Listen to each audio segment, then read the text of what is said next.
आपको पता भी नहीं होंगे। इन तथ्यों को जानने के बाद आप समझ जाएंगे कि कैसे इस देश की जनता के मन में डॉक्टर अंबेडकर के बारे में भ्रम फैलाने की साजिश रची गई। डॉक्टर भीमराव अंबेडकर का भारत के विकास में जितना योगदान रहा है उतना शायद ही किसी और राजनेता का रहा हो। एक अर्थशास्त्री, समाजशास्त्री, शिक्षाविद और कानून के जानकार के तौर पर अंबेडकर ने आधुनिक भारत की नींव रखी थी और देश उनके इस योगदान को लेकर आज भी जागरूक नहीं है। आपको बता दें कि डॉक्टर अंबेडकर संविधान की प्रारूप समिति के अध्यक्ष थे। उन पर आधुनिक भारत का संविधान बनाने की जिम्मेदारी थी और उन्होंने ऐसे संविधान की रचना की जिसकी नजरों में सभी नागरिक एक समान हो, जो धर्मनिरपेक्ष हो और जिस पर देश के सभी नागरिक विश्वास करें। एक तरह से भीमराव अंबेडकर ने आजाद भारत के डीएनए की रचना की थी। इसके अलावा डॉक्टर अंबेडकर की प्रेरणा से ही भारत के फाइनेंस कमीशन यानी वित्त आयोग की स्थापना हुई थी। डॉक्टर अंबेडकर के आइडियाज से ही भारत के केंद्रीय बैंक की स्थापना हुई, जिसे आज हम रिजर्व बैंक ऑफ इंडिया के नाम से जानते हैं। दामोदर घाटी परियोजना, हीराकुंड परियोजना और सोन नदी परियोजना को स्थापित करने में डॉक्टर अंबेडकर ने बड़ी भूमिका निभाई थी। भारत में एम्प्लॉयमेंट एक्सचेंजेस की स्थापना भी डॉक्टर अंबेडकर के विचारों की वजह से ही हुई थी। भारत में पानी और बिजली के ग्रिड सिस्टम की स्थापना में भी डॉक्टर अंबेडकर का अहम योगदान माना जाता है।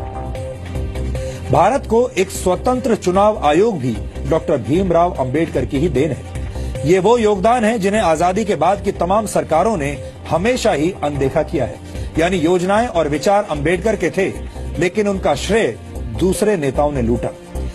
यहाँ हम आपको भारत के पहले प्रधानमंत्री पंडित जवाहरलाल नेहरू और डॉक्टर भीमराव अंबेडकर के बीच चले राजनीतिक शीत युद्ध यानी पॉलिटिकल कोल्ड वॉर के कुछ उदाहरण भी बताना चाहते हैं।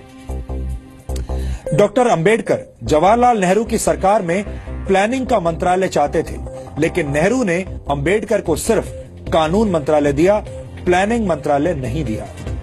डॉक्टर अंबेडकर विदेश और रक्षा मामलों की समितियों में सदस्यता चाहते थे, लेकिन नेहरू सरकार ने डॉक्टर अंबेडकर को ऐसी किसी भी समिति का सदस्य नहीं बनाया। डॉक्टर अंबेडकर नेहरू सरकार की विदेश नीति से असहमत थे।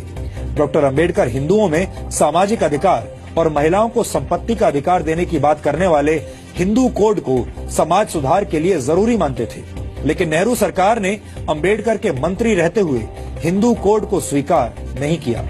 यहाँ तक कि डॉक्टर अंबेडकर को भारत रत्न सम्मान देने के लिए भी कोई पहल नहीं की गई।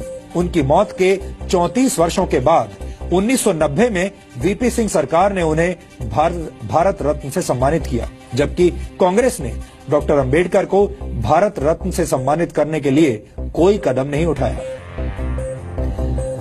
अब आप समझ गए होंगे कि बाबा साहेब डॉक्टर भीमराव अंबेडकर से जुड़ी तमाम सच्चाइयों को हमसे और आपसे कैसे दूर रखा गया है। इन सच्चाइयों को जानना और समझना आधुनिक भारत के निर्माण के लिए बहुत जरूरी है। डॉक्टर अंबेडकर को जातियों की सीमा में बांधना और उन्हें सिर्फ दलितों के मसीहा के तौर पर पेश किया जाना उनके साथ बहुत बड़ा अन्याय होगा। इसीलिए आज हम डॉक्टर अंबेडकर के मूल विचारों को आपके लिए डिकोड कर रहे हैं।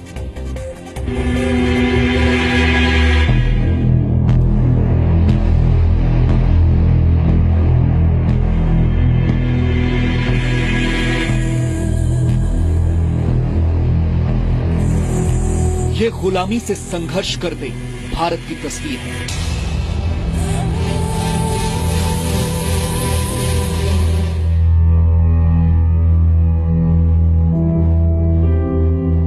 सैकड़ों वर्षों के संघर्ष के बाद हम आज आजाद तो हैं, लेकिन देश के कई नागरिक ऐसे हैं जो आज भी अपने हक की लड़ाई लड़ रहे हैं। देश में समान अधिकार, ये सपना पहली बार बाबा साहब डॉक्टर भीमराव अंबेडकर ने देखा था, जो आज तक पूरा नहीं हो पाया।